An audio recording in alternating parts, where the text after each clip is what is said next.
Good evening and welcome to ITV News. This is Monday night's calendar. Yes, hello, good evening. Here are tonight's main stories. In my daughter's name, a year after Willow Lee took her own life, her mother's fighting for a new law to beat the bullies. The actual act in itself should be criminal. How many more children need to do what Willow did for someone to take notice that bullying is drastically affecting our country? Queen of the Racy Reed, tribute to the Ilkley-raised author Dame Gilly Cooper, who's died at the age of 88. Often in her Christmas cards to me, she would put, "Hope you're looking after my Ilkley." And I thought the fact that she referred to it as her Ilkley said everything. They want their voices to be heard. They want there to be a change. They feel like something has to happen to get this club back up and running. Angry fans protest on the pitch. Others head for the exit as the turmoil continues at Sheffield Wednesday.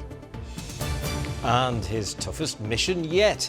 We head out with 93-year-old fundraiser Geoffrey Long as the former para aims to smash £500,000.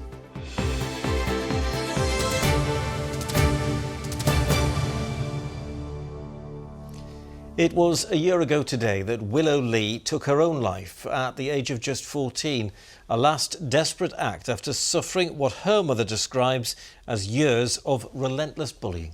Courtney Lee says there's been no accountability for those who made Willow's life a misery. She says that without change, it easily could happen to another family. Well, that's why she's campaigning to introduce Willow's Law and with it new powers to prosecute the bullies. She's been speaking to Emma Wilkinson at her home in Barnsley.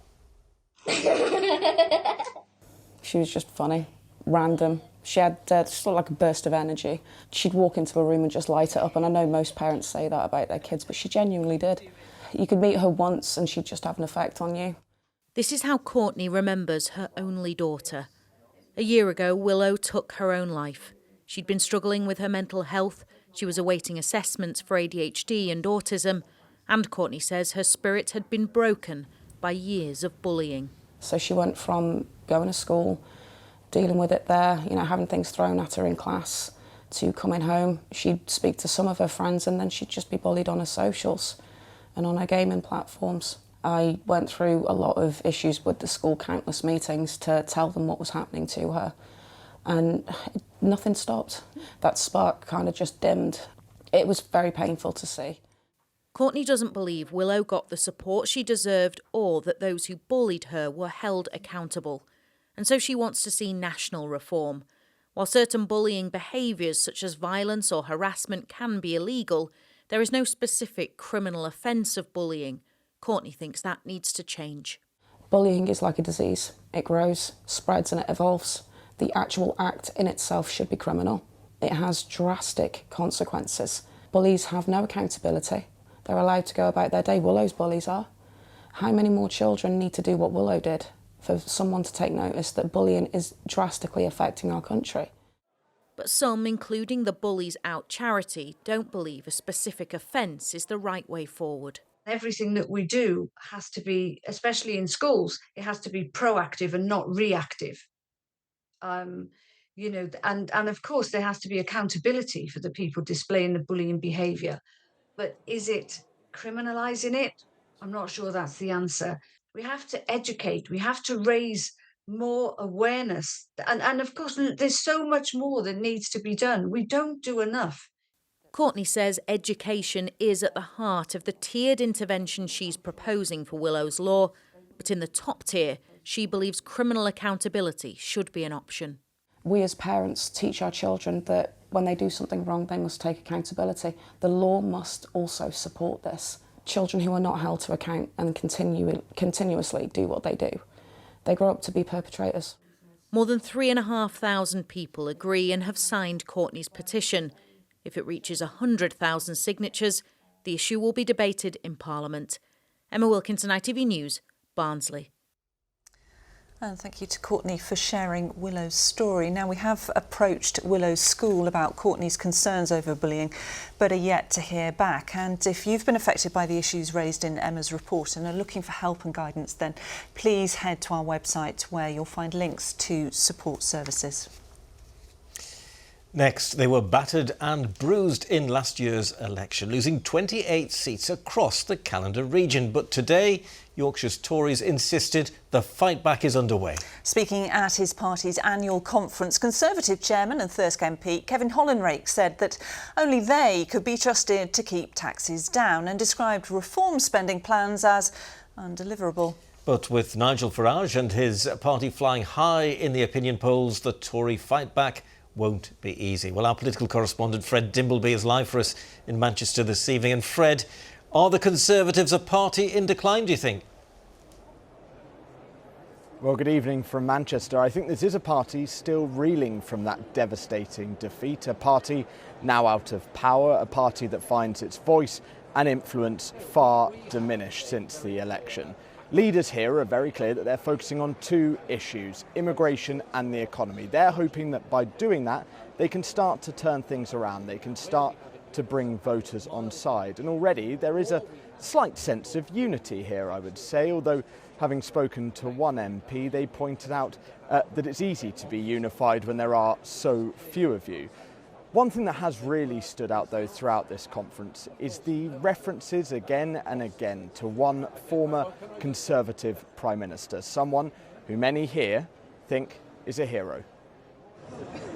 No, you're not imagining things. She's not back. But you may be forgiven for thinking Margaret Thatcher was still the Conservative leader from the amount of memorabilia at their party conference. The Tories are very happy to show off their history, but more recent events are less talked about. The new woman running the party and tasked with turning things around opened her conference on an optimistic note. We have a mountain to climb, but we have a song in our hearts, and we are up for the fight. But after a disastrous election, losing 28 seats in the region, can the Conservatives ever win back public trust? A question I put to the party's chairman. We're the only party that will control spending and make sure people's taxes don't go up. Every other party, look beneath the bonnet, look at their policies. You see some of those parties, including the one that whose name I won't mention, but probably you'll make me mention, Reform. Okay, then are going to spend £140 billion a year, more than we're spending already. So the deficit, which is currently about £160 billion a year, is £300 billion a year. It's not possible, undeliverable, unaffordable. Here at their conference, the Tories are on the attack against Labour's economic plans. The Conservatives say they are the only party that can be trusted with running the economy. But after 14 years in government, can they now prove they have the ideas and the policies to inspire voters and take them back into power? Tory MPs admit that's a challenge, but say it's one they can achieve. We're a year in after an incredibly bad general election result. We all know that. We ultimately have to regain that trust with the wider electorate and the wider population. We're basically a two-party system, and every 10, 12, 14 years the public decide that whoever's in power is worn out, needs a rest, and gives the other party a go. We can see with for Reform that they're a populist party. They say whatever is popular today. The Conservatives, the most successful political party in Western democratic history. For now at least, the party faithful are staying loyal. We want to be patient. We want to get behind the leader. All of us coalesce behind the great leader that we've elected. Slogans don't cut it, so she's prepared to do the detail. That was a strong performance on her part. I think things are getting better, but it's been a rough experience so far. One of the reasons why we lost the last election is because there was so much division within the party. Like, we need to, I would say, be more loyal to Kemi for now as she's the leader. The Conservatives do have time on their side, with the general election still years away, but a mammoth task remains. With Labour in government and Reform on the rise, they have to show they aren't just a party of the past. Fred Dimbleby, ITV News, Manchester. To our next story now, and she will live forever in the words that she put on the page and on the screen. That is a tribute from Jilly Cooper's agent after the author's death was announced today.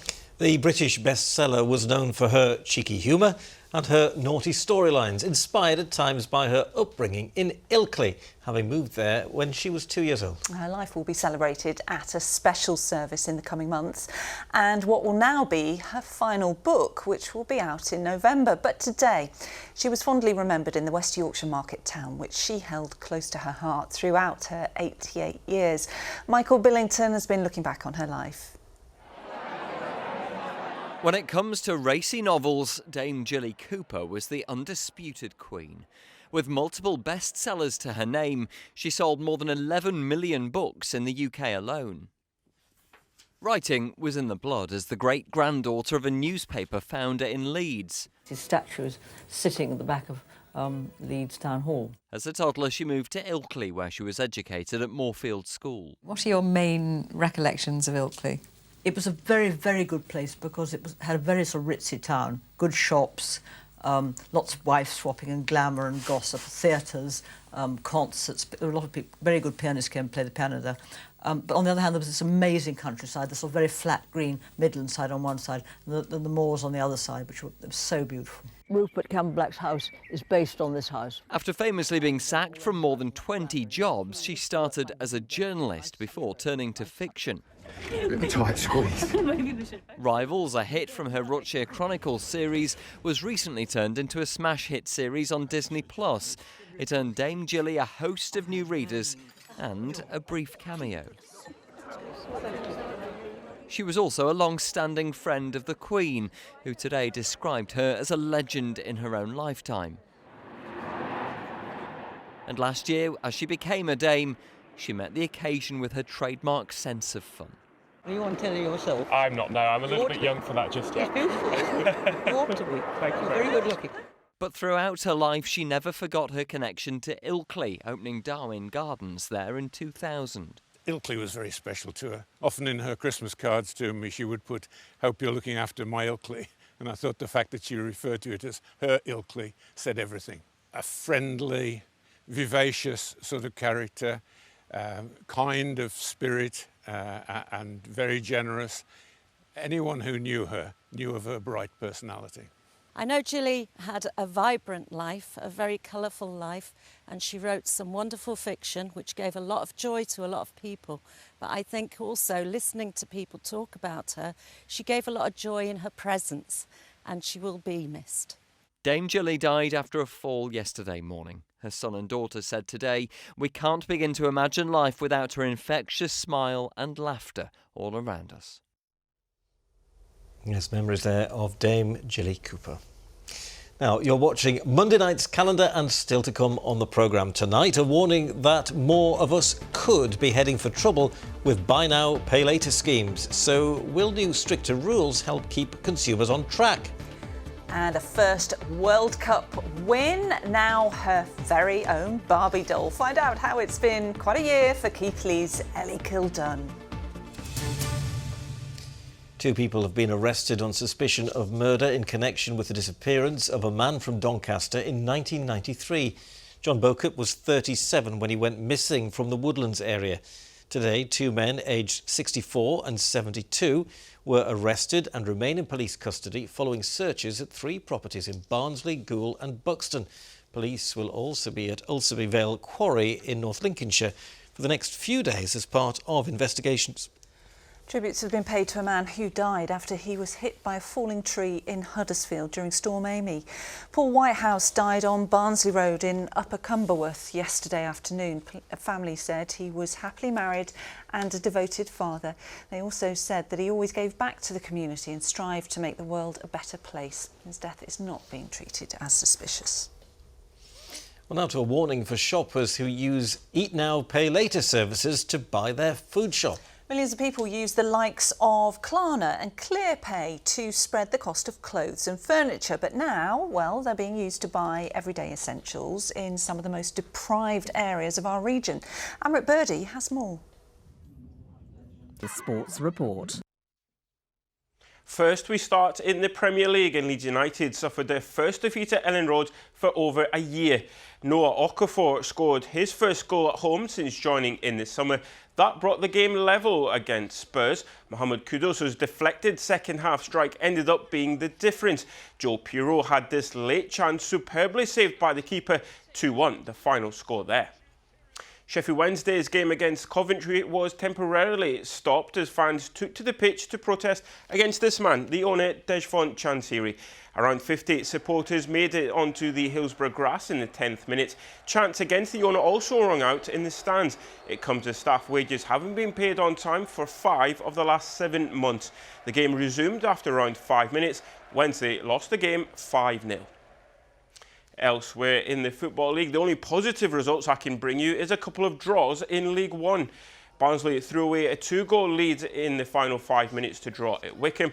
Doncaster were held by Burton and Mansfield drew with Reading. So that's the football. Arif, let's talk about the York City Knights now. And Yes. how did they get on in their final at the weekend? Yeah, not the result they wanted either. As they lost, the Knights missed out on what would have been an historic treble, but they were defeated in the Championship Grand Final. A great team try gave York a slender lead against Toulouse. Ill discipline cost them in the end. They conceded 5 penalties in the game as they lost 10 points to 8. So not many wins to shout about there, but No. we can always rely on Hannah Cockcroft, can't we? Oh, you'd bet your house on her, wouldn't you, Lara? She Yeah. just does not lose, and that was the case at the weekend as she won her 3rd gold medal at the Para-Athletics World Championships in India. Hannah, who is of course from Halifax, won the 800-metre race with ease, setting a new championship record along the way. That is now her 19th world title overall. One person also used to winning is Kevin Sinfield, and he'll start the 6th edition of his 7-in-7 challenge on December the 1st. He'll start this year's 7 ultramarathons in 7 days down in Bury St Edmunds. He'll come into Sheffield on Thursday the 4th, and his final run on December the 7th will finish in Leeds. And finally, from me, Ellie Kildunn, star of the Red Roses World Cup win, has been presented with her very own Barbie doll. The doll was shown to Ellie as part of International Day of the Girl. The Keighley-born player is one of 4 rugby stars to have a doll created after them. It's hoped they will inspire more girls to take up the sport. Growing up, I didn't necessarily play with Barbies, but I think that's because none of the Barbies looked like me. I wasn't in dresses, I was in rugby tops and throwing a ball about. So having a Barbie doll that looks like that, it's really inspiring to see. For young girls and boys to be able to see that there's women in the sport that have a Barbie doll, they can also be inspired to be like us. You know you've made it when you've got a Barbie doll made after you, You don't took you? the words right out of my mouth. Yeah, thank you. Quite an honour. You're welcome. Finally, to the West Yorkshire Army veteran who's set himself a very ambitious target. Now, regular viewers to Calendar will know all about Geoffrey Long and his long walks for charity. Well, ahead of his 94th birthday later this month, Geoffrey, who's from Bingley, has vowed to keep plodding on and has set about raising a total of £500,000. His latest challenge, by the way, is being hampered by a bad back and sore ankles. I know how he feels, but he's determined to raise much money as he possibly can, as Matt Price reports. Former paratrooper Geoffrey Long on his latest tour of duty. 93 years young and here with a spring in his step, counting paces as part of this charity walk. And you've set yourself a brand new challenge, haven't you, as well? £500,000 is your target. For the moment, yeah. For the moment? Well, if we get to £500,000, the next one will be 1 million. £500,000 and then 1 million. You heard it here first. Yeah, got that. Geoffrey Long MBE started his fundraising journey back in 2007. Since then, he's completed dozens of hikes at home and abroad. Calendar's cameras have been there to capture many of his impressive feats. But right now, the aim is raising cash for the baby unit at Bradford Royal Infirmary, and there's a very special reason as to why. Several of my grandchildren have been in that unit, but it's not just for the Bradford area. It's this room they take babies in from elsewhere, and sometimes people have a 2-hour journey backward and forward. These walking efforts have attracted celebrity attention too. Comedian Jason Manford has supported him over the years and today sent him this video message. The amount of money you've raised for charity over the years doing these walks is amazing, and you should be very proud of yourself. I know the people around you are very proud. I'm very proud of you as well. A new fundraising target then to mark a new year.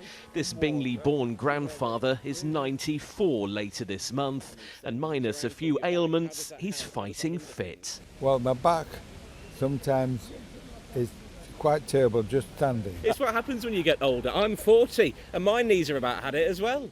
Geoffrey Long is a familiar face on walking routes around the region. He isn't afraid of putting in the miles to make a massive difference. Matt Price, ITV News, Bradford. Phenomenal, isn't it? Brilliant, isn't it? I think he can do it, you know. I think he can get to that million, don't you? I'm sure that he will do. Yeah, of course he can. That's if Matt Price doesn't slow him down anymore. Let's go to James now for the weather. Today's forecast: seafood and sugar cube towns.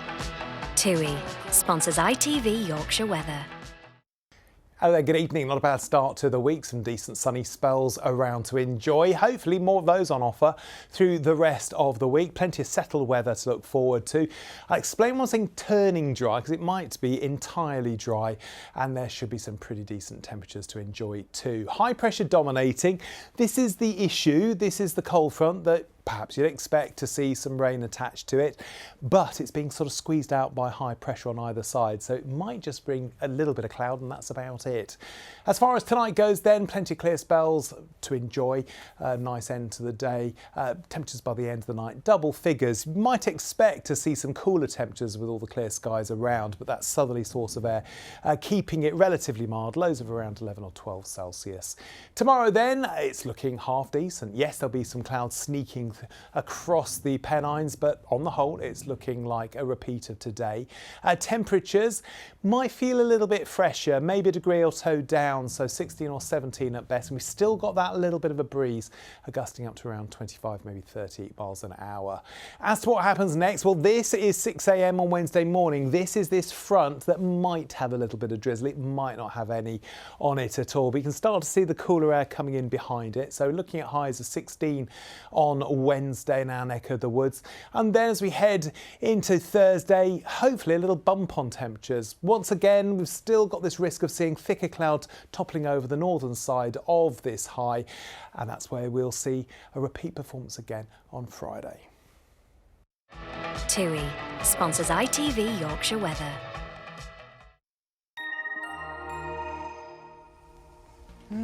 Lovely blue skies today. I know, turning drier. Temperatures warming up a little bit. It's not bad, is it? Not bad at all. Thanks for being with us tonight. Hope very much you'll make a date and join us at 6 o'clock every night of the week for Calendar, and I'll be back at 10:30 for our late news. Bye-bye from all of us. A very good night.